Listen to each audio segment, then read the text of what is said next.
All right, we have WTI, and people, I have to tell you, it's March 6th, Friday, 3 p.m. And I had said the WTI had earnings today. It does not have its earnings today. I've read this totally wrong. People, I am incoherently stoned quite a lot of the time. So that happens. I don't charge anybody any money, though, so I don't really give a fuck. Anyways, it's Monday, March 16th. But now I have it marked down. And somebody had said on here, on YouTube, you guys had said that the reason they were down was because they rescheduled this. My dumbass read this. I only read this part. And I read it incorrectly. But anyways, WTI people, I am very hopeful on. And I came across this Bazinga article where they're talking about this one TPET. And TPET just ran like fucking insanity. TPET is this little one right here. And when I run it through my stuff, dude, WTI is a better play than, well, I mean, obviously none of this is investment advice, but these little fucktards went from 40 cents to goddamn, dude. And then another one they had said on there was Vegas, which Vegas is not running as much as they predicted. So this one could be an interesting one for people that do swing trading. But they're not doing, they don't really have any revenue, so I don't really know what they're talking about. 92,000. I guess if they come through with some shit, that Vegas one could be something. And then they also had Ruby, which had a 1-for-7 reverse split. So I don't know what these guys look like, but they were right about Teep. This one, yeah, I don't know. Rubico, what do they even do? Energy, they talk about them a lot. What? Management estimate net asset value 94 million. Does not exactly look like that. I don't know what these guys are, but I don't know. This, when you look at how TPET ran, it makes no sense, but often the market does not. No substantial proved reserved in recent exposures. What in the fuck? What are they even saying? A small cap development company, California, Utah. Dude. I don't know. This one would be eventual. Current revenue is minimal. 339 up from prior production restarts and acquisitions. I would not say current losses are substantial. Then you're going to have your WTI. 123 million barrels oil equivalent, slightly down, but we should see. Might not be. Reserve life 10 plus years. I'm just more stable, more mature, more stable. Recent quarterly revenue around 122 to 127. If they come out, I mean, full year guidance was 500 million annualized. What are they going to say this time in 10 days? And then even eonr would say is a better play than TPET. Current revenue modest, 17 to 20 million with productions less than 1,000 barrels. Hedging 60%. People don't like that, what they did with the hedging thing, but they still have barrels, and I still think that is something. So I would say also eonr. And then for our defense plays, all right, wait. I have Peraso, got their golden hammer from Netanyahu. Now, this is their 60 gigahertz wave technology selected for next generation drone identification system. And this is a partnership, right? The semiconductor. That's what I like about them. Technology, Israeli defense contractor for use in a drone identification friend or foe system designed to operate in highly contested electronic warfare environments. Dude, this process is being overlooked. Well, obviously, a lot of things I think are overlooked. But this, they don't have to say how much this was for, people. So that's something that I think, imagine if they said how much it was for. Because it involves being selected. And it builds a 2-year partnership between the companies focused on tactical drone identification. No specific revenue figure or contract value has been publicly disclosed for this deal. So the exact amount is unknown, people. And the fact that they had been working together so long, I might say it's probably a nice one. And their most recent for Q3, projecting Q4 revenue 2.8 to 3.1, lower than 3.23 million achieved in Q3, but aligns with analysis estimates. So if they came out full year guidance, consensus for 12.5 for 2025. We're waiting for what their next earnings could be, because I think Brasso is making moves. And then this MAVEX thing. Okay, the one thing that could be a risk with Peraso. Well, obviously everything's a risk. But if we have them there, I mean, this is their high. And then you can see where they end up going now. I don't know, but this is quite a development for them. But then you look at this other guy, MobX. Now MobX, oh man, they got to stay above $1, and then they're good. Dude, they reiterated the fact that they do the tech for the Tomahawk missiles, new Gulfstream aircraft component orders as production continues, receive new orders as Gulfstream aircraft production continues. That's definitely. And they had a U.S. Navy Tomahawk component order. So why I care about MobX is because they tried to do an unsolicited buyout bid of Peraso a few months back. And now they're in talks, a non-binding indication of interest from MobX for an all-stock transaction at a premium to Peraso's then current trading price. This would involve converting Peraso shareholders to MobX if stock is finalized. However, no definitive agreement reached. That is ideally what I want. I want MobX to buy out Peraso, all-stock transaction. And then that would be, then Peraso holders would be MobX holders, and they would combine entities, and I think they would be a very nice player. Then you have ONS. This is so dumb for ONS, but it doesn't, I'm not really concerned about that. But they had, all right, invest $10 million in the worldview for the Stratosphere ISR solutions. What did they just have today? Climbs 4%. They had a $6 million Middle East drone contract. Counter drone contract. This, I think people sleep on all these things. Well, also, now that ONS has all the hedge funds, they kind of short it, so it's not as volatile, but you have secured, well, that's what someone I read, something about them keeping it not as volatile. Purchase includes multiple Centrix cyber RF counter UAS platforms capable of detecting, tracking, hijacking rogue drones. Dude, this is going to be an imperative necessity coming into all of this. Look, they're quoting M5. Contract comes from Defense Homeland Security Partners. Onds, new orders. I think this is certainly going to be something. And today, obviously, selling, but I don't know why. Well, I do. People like to take their profits, people, but I think that ONS, in the long scheme, is doing a lot. And they're supposed to be releasing earnings, I don't know if this is right, before market opens Wednesday, and then they're going to have their call on March 16th. That's kind of stupid. Uh-oh, we had him selling. Well, that could be normal. Typically. Could have been a scheduled sale, but we'll see what ONS has today. Wait a minute, what is this going to say? The shares are sold average at 9, and it was only 200. I would assume they have more. The trade was a 14% decrease. The transaction just closed. Eric sold 475,000, dated Wednesday, December 31st. That was a while ago. But anyways, large investors have recently bought and sold shares. Van Eck acquired new position. There's a lot of insider buys. I mean, not insider, institutional buys. So I would say the State Street increase fourth quarter, 130%.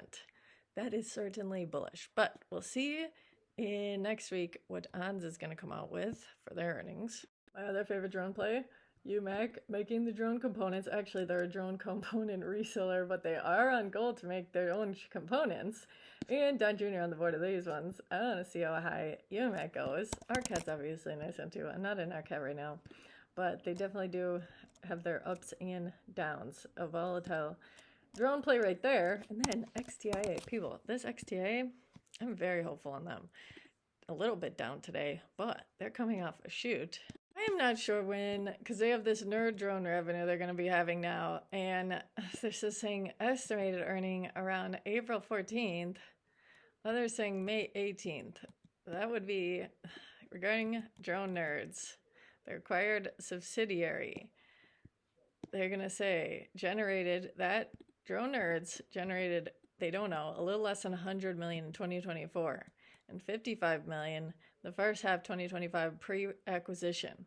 So XTI's overall guidance targets 2026 full year revenue exceeding 160 million, 30% growth. Dude, if they come out and say that, they could shoot up like ONS. I mean, could be an immediate moon shoot from what they are now. And maybe people are thinking that, and that's why they continue to rise. But we will see. But I think this is a very nice catalyst. Very, very nice. And they highlighted drone nerds supporting U.S. Army forces via submission to Defense Innovation Unit programs. Plus DARPA Lift Challenge. People, this drone market is expected to grow so goddamn much. But not everyone is going to make it in the drone market, I would have to say, because you have these garbage ones. Fucking, dude, I hold 500 shares of these guys, and once they do another shoot, I'm out, because they can't prove themselves very much. Well, I don't know, who knows? Maybe once I sell out of it, they'll start fucking shooting.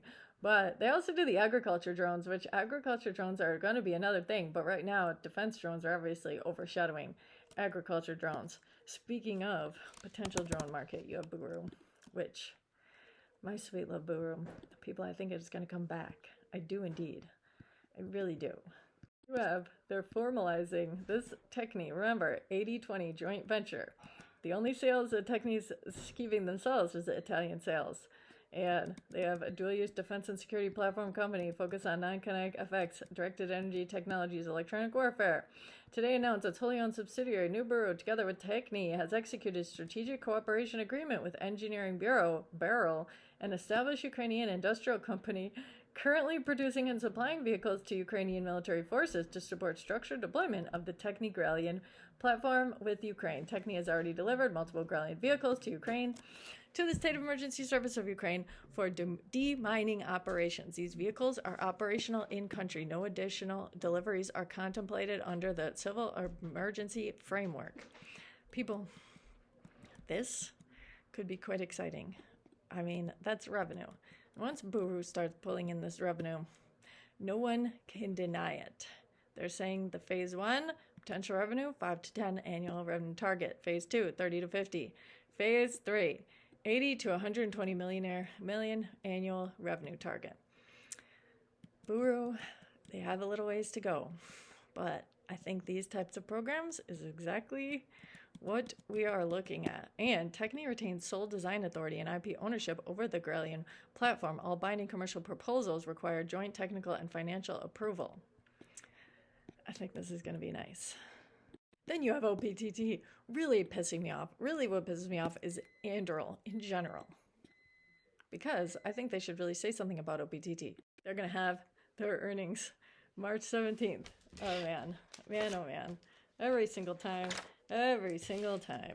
We'll see what these fucks come out with this earnings. That'll be not next week, but the week after. And they're autonomous maritime systems, people.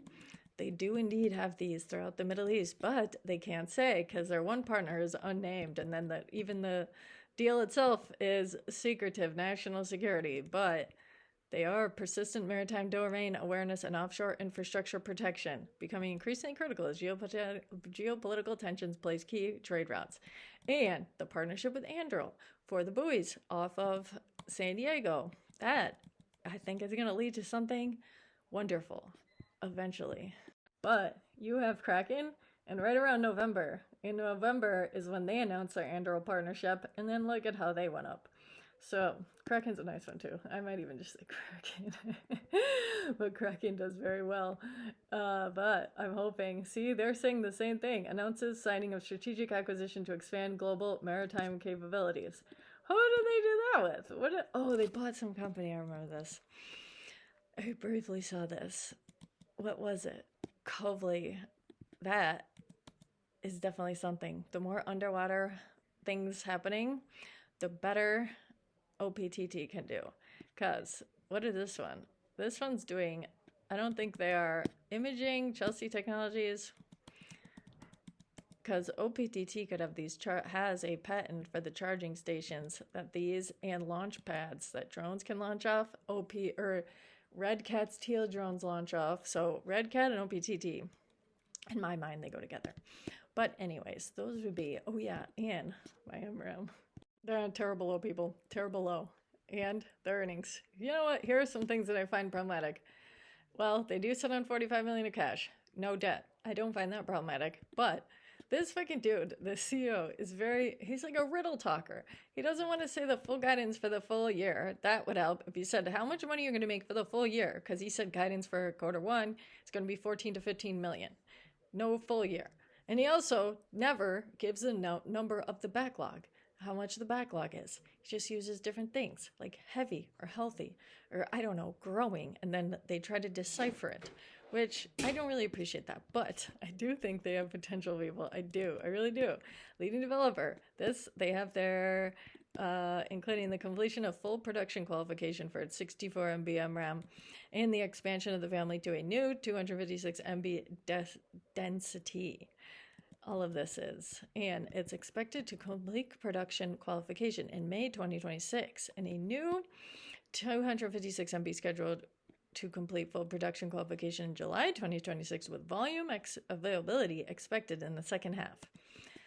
I'm building my stake in these guys, people, and I believe in them. I don't give a fuck what anybody else thinks, honestly, because obviously I'm a fucking humusite holder.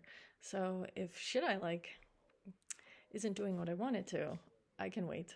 And this, particularly, all this satellite shit, aerospace defense satellite applications, recent press release highlights their progress in high reliability persist mram portfolio, including full production qualification, blah, blah.